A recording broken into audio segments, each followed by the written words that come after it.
Boa tarde. Hoje eu estou aqui para falar para vocês novamente sobre as estrelas. E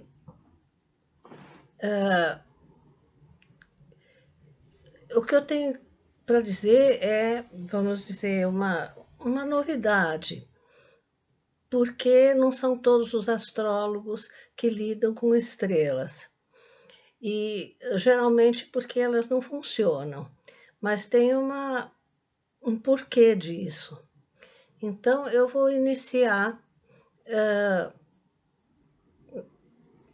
dizendo que quando a gente estuda astrologia tradicional, nós analisamos a carta de acordo com os nossos mestres, sejam eles do período helenístico, sejam árabes.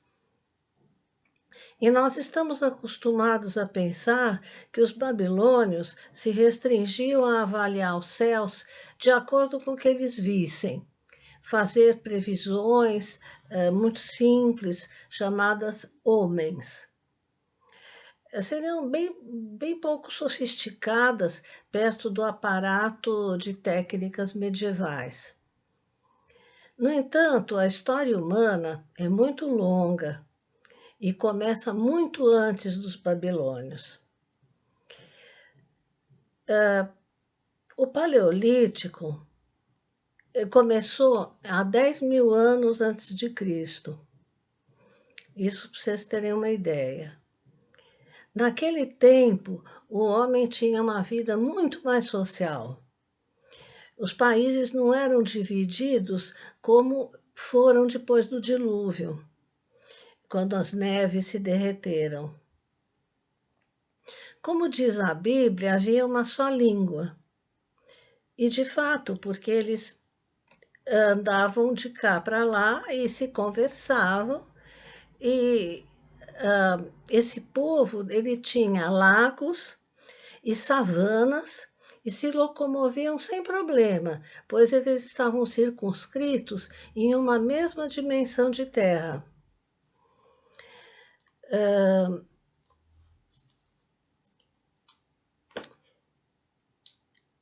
A questão é que, antes dos sumérios e babilônios, isso que é importante a gente saber, já havia astrologia. Era uma astrologia, aliás, muito mais lunar do que solar. E provavelmente tinha a ver com a estrela polar. Pelo menos com os babilônios, foi um fator decisivo, essa estrela. Os céus forneciam o calendário lunar, mas como a Lua pode se adiantar ou se atrasar, dentro de 28 dias, os chefes se reuniam para combinar quando começaria o ano lunar para um determinado período, para eles estarem sempre falando a mesma língua. Com o dilúvio, foi uma verdadeira catástrofe. O ser humano subsistiu, inclusive os que eram descendentes de Atlantes, que também existiram e habitavam a região onde é hoje o Marrocos, provavelmente. Mas a cultura humana foi totalmente destruída. A espécie foi quase extinguida. Os homens, os gigantes, que diziam que a Terra era povoada de gigantes, tinham mais ou menos 1,85 m. Eles deixaram de existir porque faltava alimento. As comunicações se perderam. E a terra onde moravam passou a ser dividida por acidentes geográficos que, enfim, eles não falavam com o tempo mais a mesma língua, nem tinham a mesma capacidade de comunicação. Agora, sabe quanto durou esse tempo? 5 mil anos. Vocês consultem o Demétrio Santos numa aula sobre astrologia paleolítica, está no texto que segue esse vídeo. Aos poucos, muito aos poucos, a raça humana foi se reorganizando.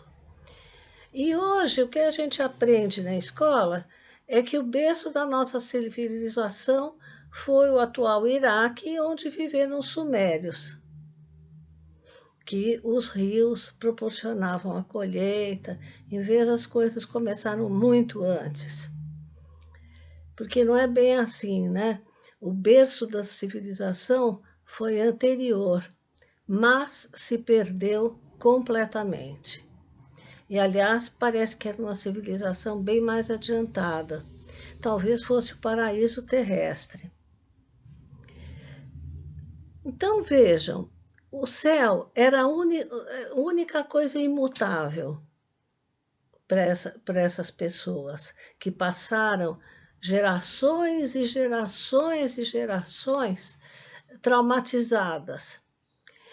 Então, eles passaram a estudar os céus a ponto de terem vários sacerdotes só para observar o céu noturno. Isso os sumérios. E tentar prever, vamos dizer, as colheitas, porque o alimento era algo básico. E também a estrutura do reinado, se haveria inimigos ou não, porque já não eram mais o mesmo povo. Eles se dividiram. Então passou a haver, vamos dizer, o inimigo, né? O desconhecido. Vocês podem imaginar o terror que rondava o inconsciente coletivo dessa gente após 5.000 anos de tormenta. Então, os céus eram uma coisa imutável e eles se apegaram aos céus. Claro está que logo eles perceberam que os planetas se moviam e as estrelas não. Passaram a observar o horizonte e observar o aparecimento, antes ou depois do Sol, de algum planeta e estrela, no nascente, no poente, culminando no nadir. Eles só levavam em consideração as estrelas visíveis, assim como os planetas. As suas interpretações ou homens, inicialmente algo relacionado à substância e à colheita ou ao rei e invasores, isso é muito importante. Passou a adquirir, de acordo com o formato das constelações, uma espécie de imagem eidética própria do ser humano criar. Criar histórias que se uniam. Então, inicialmente, eles viam no céu, como nós às vezes vemos numa nuvem o formato de um ursinho, eles passaram a ver, num grupo de constelações, o formato, vamos dizer, de um arqueiro, de um cavalo. Só que eles uniram essa história e fizeram delas uma história comprida, um mito. Quer dizer, as estrelas, as constelações eram unidas umas às outras e formavam uma história. Nesse momento, a astrologia ganhou um cunho muito simbólico, que, aliás, ela mantém até hoje. De certa forma, né? Nós tentamos ser muito científicos e empíricos, mas, no fundo, a astrologia tem um caráter simbólico muito, muito forte. Então, o motivo dessa conversa é trazer para o palco essa sabedoria esquecida. O sentido das estrelas, como interpretá-las e obter delas um verdadeiro conhecimento de nós mesmos. E juntar esse conhecimento com a interpretação da carta astral. Dessa forma, nós temos uma visão ainda maior e mais, vamos dizer, mística do ser humano. Quer dizer, dá para pensar que existe mesmo um algo mais e que nós somos mesmo, nós aprendemos a pensar junto com as estrelas.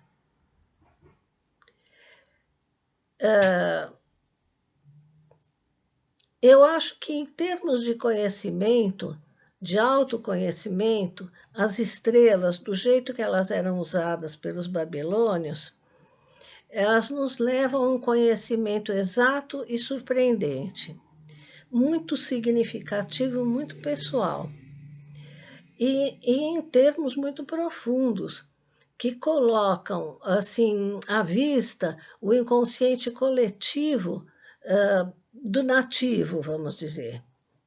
É o inconsciente coletivo da espécie, mas se for feito para uma pessoa particular, é do nativo. Então, você vê as estrelas que o protegem e quais os prejudicam. Enfim, uma vasta e nova visão de nós mesmos. Essa visão é muito mais profunda que aquela do mapa natal, no meu entender. Ela é derivada dos mitos que permeiam a mente dos povos. Todos os povos têm mitos bastante parecidos do horizonte, do paraíso perdido, de N histórias que juntam a Bíblia, quando dizia que todos falavam a mesma língua. Sabe, são coisas assim muito impressionantes e que você vê que, no fim, a antropologia e a busca desses conhecimentos nos auxiliaram muito a estudar matérias relacionadas. Eu estou escrevendo um livro sobre isso. Mas os ensinamentos desse livro vão demorar para chegar até vocês. Exige um estudo muito intenso, que abrange as noções básicas de astronomia, o que para mim é um desafio.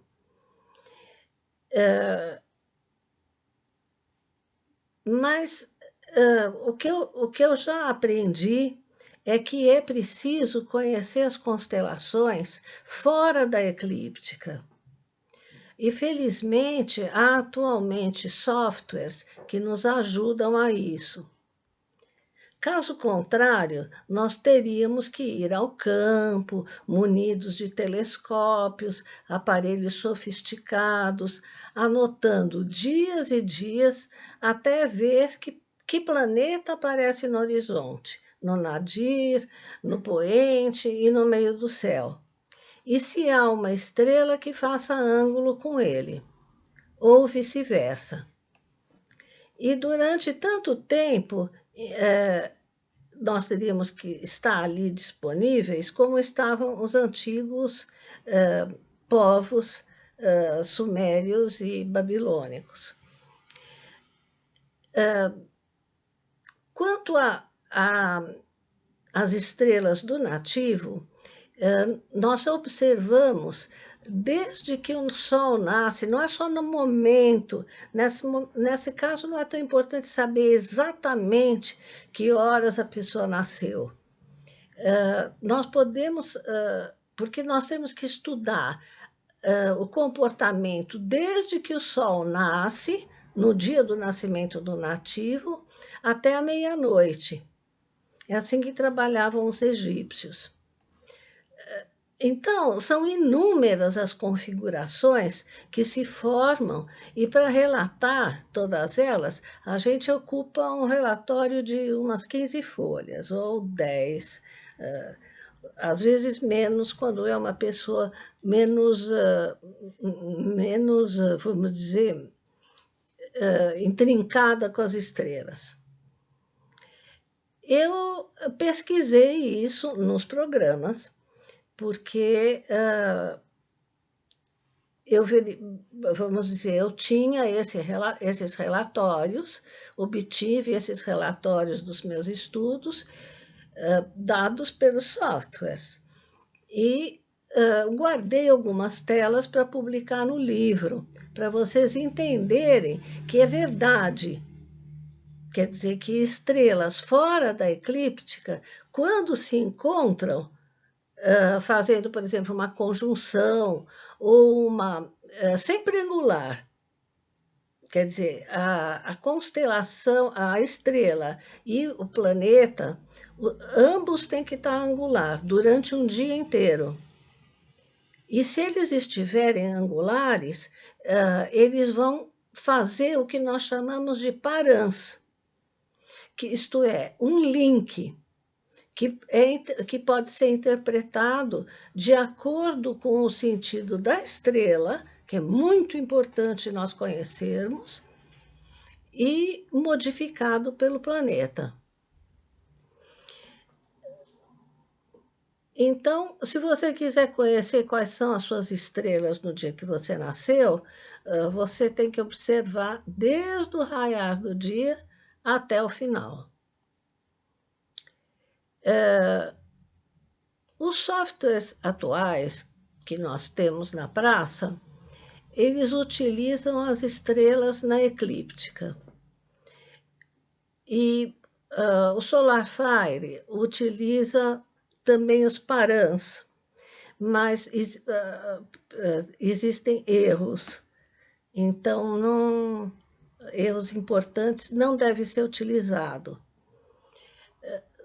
Então, a forma correta, os softwares atuais utilizam as estrelas na eclíptica, isso não dá certo, porque a eclíptica deixa de fora todas as outras estrelas e às vezes aparece uma estrela como estando exatamente no seu ascendente, mas se você for calcular, ela não está no ascendente.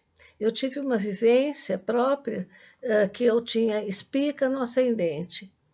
Ela está próxima, mas não o suficiente. O que está mesmo próximo ao ascendente, coisa nenhum software cita dos atuais, é a estrela Sheet. Essa sim tem a ver comigo. E tem muito a ver comigo. Vocês têm um software à disposição que chama-se Stellarium e que é encontrado na internet e é gratuito. Com eles vocês podem brincar bastante, é bem intuitivo, é lindo, mas é muito difícil de vocês perceberem isso que eu estou fazerem um relatório para vocês mesmos, descobrirem, porque não aparece na tela o mundo inteiro. Aparece partes e você vai andando. Tá? Então, dá para ver partes fragmentadas. E o outro software, que é o Starlight, é um software extremamente caro. Mas, para quem vai estudar as estrelas, eu acho importante. Mas é uma fábula. É inglês e cotado em libras. Chega a custar R$ 1.500. Bom, eu aconselho a todos que façam a sua carta estelar. Vocês verão, vocês mesmos, como eu me vi. E sob uma perspectiva que, pré-conscientemente, a gente já mais ou menos imaginava. Mas aquilo fala com todas as letras. Quer dizer, você não sabia com aquela clareza. E isso me encantou tanto que eu estou oferecendo esse serviço diferente agora, enviando um relatório completo das estrelas que influíram nos primeiros anos de um nativo, na juventude, no amadurecimento, na velhice, e qual a base da sua carta. É um relatório longo, mas eu não uso a carta natal. Eu diria até que esse relatório, às vezes, parece que a gente está lendo a carta natal, porque fala tanta coisa, mas não é a carta natal. Eu diria que é uma versão mitológica da carta natal. E é uma coisa assim mais de onde viemos, sabe? Eu fiquei muito impressionada com isso.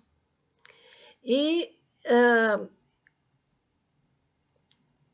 vista a situação econômica brasileira, eu me proponho a praticar um custo bastante razoável, que quase todo mundo vai poder fazer, que eu acho que é o mínimo que a gente pode contribuir na nossa profissão, como astrólogos, né?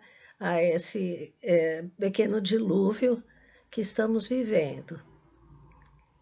Bom, eu espero que essa visão acrescente a vocês o que acrescentou a mim e as pessoas que eu estudei.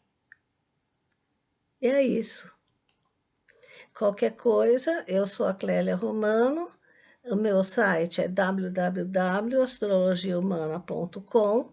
Tudo isso vai constar do site, inclusive esse vídeo, mas ainda não está pronto, tá? Então, é isso.